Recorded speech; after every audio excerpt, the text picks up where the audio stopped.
It's almost the new year, so it's time to rank every amusement park I've visited. I've visited 18 different amusement parks, however, one of them will not be included in this video, which I'll explain in a minute.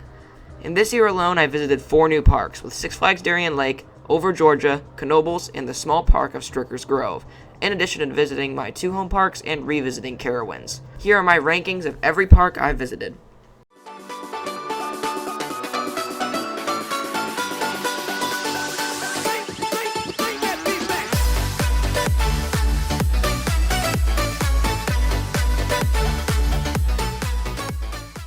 The only park I've visited that will not be included on this list is King's Dominion, for a few reasons. I'd like to say that I am visiting this park in 2023 for hopefully a better experience, as when we went it was over 110 degrees out, so all of us were tired, sick, and just wanted to leave. We only rode 4 of the coasters here, so I think it's unfair to put it against the other parks without a true experience. Now, let's get into the actual list. Number 17, Strickers Grove. Strickers Grove is a park I doubt a lot of people have heard of. Located just outside Cincinnati is a park that is home to 2 classic wooden roller coasters. The reason these credits are so rare is that the park is only open for about 4 days every year. I attended the ACE event and got to experience everything the park has to offer. I saw every ride, rode both coasters in the front and the back, and ate some of the delicious snacks the park had to offer.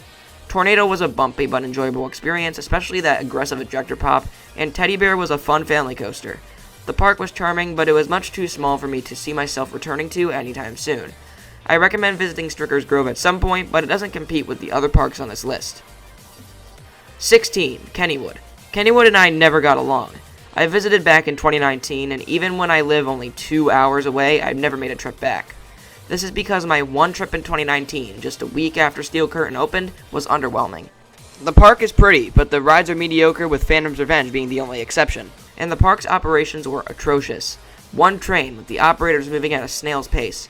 You could really tell the operators didn't want to be there or care about keeping the line moving. In addition to constant breakdowns, it took us 4 hours just to get on Steel Curtain. I recommend this park, and maybe our experience was bad, as the park is very pretty and charming. It's just these bad operations really ruined our trip to the park. 15. Six Flags Darien Lake.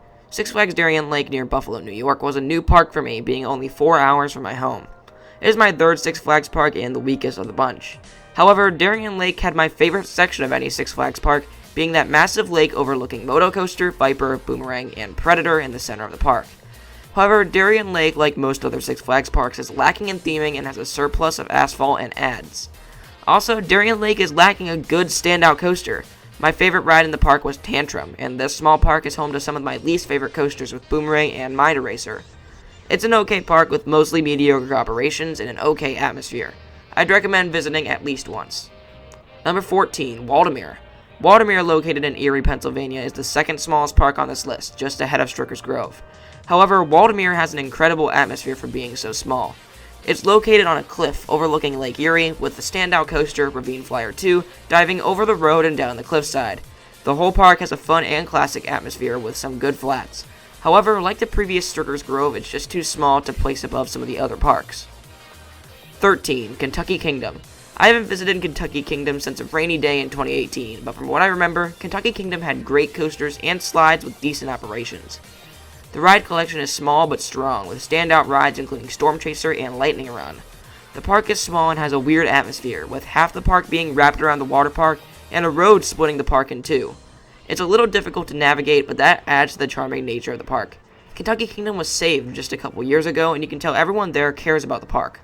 It's fun with great coasters, and I hope to return to the park soon. Number 12, Six Flags St. Louis. Back in 2021, I visited my first Six Flags park, Six Flags St. Louis, and at first I didn't enjoy it. Now, looking back, I can confidently say that this park was better than I originally thought, but still is nowhere near the best.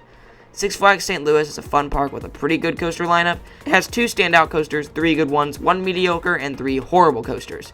What still stands true about my original park opinion is that the atmosphere is nothing special. You can tell that the park was built specifically for ride collection and not the atmosphere, evident by the lack of flowers, trees, or fountains. Operations were better than expected, like ride collection. The only thing really bringing this park down is the horrible supporting coasters and lack of atmosphere. The atmosphere brings a ton to a park. However, Six Flags St. Louis is still a trip necessary for any coaster enthusiast. Number 11, Knoebels. Knoebels is a park I visited in July of 2022, just a couple of months ago. I heard countless positive things about Knoebels, and I left feeling a little underwhelmed. I mentioned in my review of the park that the atmosphere is almost like a museum for classic rides. This park is home to 2 old wooden coasters, a mining museum, tons of antique flats, and the only wooden bobsled still left in operation. This park is buried in the mountains of Pennsylvania, and I love the setting and atmosphere. The ride collection is good for a family park with one standout coaster with Phoenix. I recommend visiting Knoebels for the atmosphere, but you will not need more than a few hours. We spent 5 hours at Knoebels, and that included filming and waiting in long lines.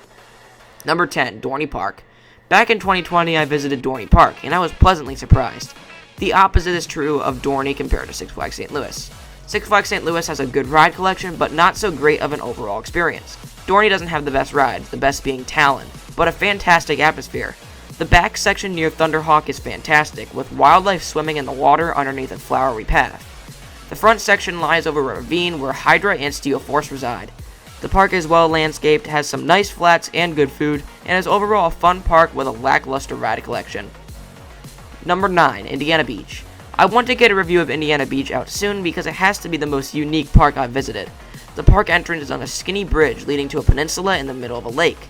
The main midway follows the beach side, while the other half of the park consists of buildings and rides stacked on top of each other. The station for Hoosier Hurricane is floating above the paths, and Tigger is literally on top of a restaurant. This park is receiving constant investment, so my 2021 trip will probably not be my last. I thought this park was very charming, had a good lineup of rides, Cornball Express and Steel Hog being my favorites, and a very unique credit with the bizarre Lost Coaster of Superstition Mountain. Indiana Beach is a great park with unique attractions and some of the best food options out there. However, operations are still a little below the bar. Number 8, Holiday World. Holiday World in Santa Claus, Indiana is a prime example of atmosphere making a park. There is really only one standout ride here, with the legendary Voyage. Legend is in second place, which is a fantastic lateral-filled wooden coaster. Every ride in this park is buried in the woods and is themed to different holidays. The holiday sections are themed well, and all of the attractions feel polished and well taken care of. The lack of thrill rides is made up for with a killer water park, Splash and Safari. This water park has 3 water coasters, one of them being a dueling water coaster. I rode 2 of these while here, Wildebeest and Cheetah Chase, and Wildebeest has to be my favorite water ride I've experienced.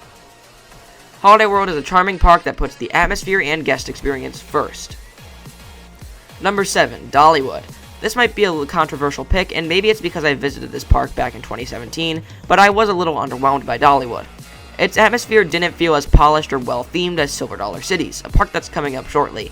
However, Dollywood still has one of the best atmospheres of any park. The food at Dollywood is outstanding, and this park recently has grown into a killer coaster collection, with Lightning Rod being at the top, followed by either Wild Eagle or Thunderhead. This is probably the best family park in the world now, with the massive Wildwood Grove area of the park getting constant family upgrades. I recommend Dollywood to any enthusiast or family visiting the Gatlinburg area. Number 6, Carowinds. This park at one point was my number 2 park, but since dropped and has been surpassed. I visited in 2019 and 2022, and on my 2019 visit, I felt I had much better operations and a better overall atmosphere. The park was prettier almost. I don't know why, but it felt different. However, the park still has a great atmosphere, especially the Midway and the Great County Fair section with the fair-like rides. The new Aeronautica landing section should provide good flats and a needed upgrade to the back half of the park. And you can't forget to mention the great top 4 this park has, with Afterburn, Intimidator, Copperhead Strike, and the incredible Giga Coaster, Fury 325. The bottom half of this lineup is full of pretty bad coasters, like Carolina Cyclone and Hurler, but the top 4, atmosphere, and overall experience the park provides makes up for that. This is the only amusement park in the world that I know of where you can be in 2 separate states at once. Number 5, Six Flags Over Georgia. One of those parks that topped Carowinds I visited back in June of 2022. This Six Flags park in Atlanta has one of the strongest coaster lineups. They really have no bad roller coaster except for Dahlonega Mine Train. Everything else is fantastic, even their stand-up wasn't that bad. The atmosphere isn't as strong as Carowinds, but this park is full of natural beauty. While Carowinds just had the lake in the center, Over Georgia has the lakes in the back of the park and the massive hills around the park full of trees. And you can't mention Over Georgia without bringing up the phenomenal top 2 of Twisted Cyclone and Goliath. I especially like the area on the hill between Joker Funhouse Coaster and Superman. Operations here are better than people say, except for food operations, which are still pretty bad. I highly recommend Over Georgia to anyone driving south. Number 4, Kings Island. Kings Island is one of my 2 home parks and is arguably the most well-rounded park in the world. On this list, Kings Island has the second best operations and one of the best atmospheres of any park out there. Kings Island consists of an international street with a massive viewing tower, a Rivertown Frontier-style section, one of the best kiddie areas, a space section, an action zone, and a classic vintage section with Coney Mall. Kings Island has a phenomenal coaster lineup with basically everything you need, including one of the best wooden coasters around with Mystic Timbers, and one of the tallest coasters in the world, Orion. Along with great dispatches and park atmosphere, Kings Island has a great wooded setting. Any day at Kings Island is guaranteed to be a great day, which cannot be said at even some of the upcoming parks, but they are still better than what Kings Island pulls off. Number 3, Hershey Park. Hershey Park has a chance of becoming one of the best amusement parks in the world in the future with the addition of the brand new Wildcats Revenge, a massive RMC hybrid coming to the park next year. For now, Hershey Park still has a fantastic lineup. While the park doesn't have the best operations, the whole atmosphere of the park, especially with the front 2 sections and the chocolate fountain, make up for it. The hollow section of Hershey Park has coasters layered on top of each other, the biggest being the best ride in the park, Sky Rush. Right next door is a second hypercoaster with Candemonium, both 2 different styles of rides.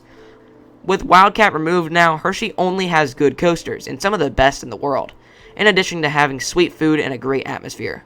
The river running down the middle of the park adds even more to the already great scenery. There really is something here for everyone. Number 2, Silver Dollar City. When visiting Silver Dollar City for the first time, I said it was my favorite amusement park. I was wrong. There is still one park better than it, but for the overall family experience, I think Silver Dollar City is superior. This is the park with the best operations and atmosphere I've been to. There are so many different shops to look around here that it is impossible to be bored. They have a Christmas store, a pottery shop, they even have a shop that sells umbrellas and furniture. The level of detail put into every building and ride here is outstanding. There are so many layers to the park that even the map is in the form of an old-type newspaper. If Dollywood was like this, they would arguably be better than Silver Dollar City. For now, Silver Dollar City has a better atmosphere and a better coaster collection. While Lightning Rod at Dollywood is better than anything at Silver Dollar City, the Missouri counterpart still has a better collection, with Outlaw Run, Time Traveler, and Wildfire being the best here. Do not skip out on Silver Dollar City. Number 1, Cedar Point. And of course, number 1 is my home park, Cedar Point. Cedar Point in Sandusky, Ohio is one of the most photogenic parks in the world. It sits on a peninsula in the middle of Lake Erie with coasters upwards of 400 feet sitting tall in the water. Millennium Force is the tallest open coaster in the park, with Dragster still sitting dormant. However, this park is home to my favorite coaster, Steel Vengeance, and has many themed sections. These include Frontier Town and the new 2023 Boardwalk. And the park is beautifully landscaped, especially the main Midway and Frontier Town sections. A trip to Cedar Point, even with sometimes poor operations, is always a blast. Even the drive into the park is fun. The ride collection is elite, and the atmosphere of the park is incredible. Everything is great at Cedar Point, making it deserving of the top spot. Thank you so much for watching. If you enjoyed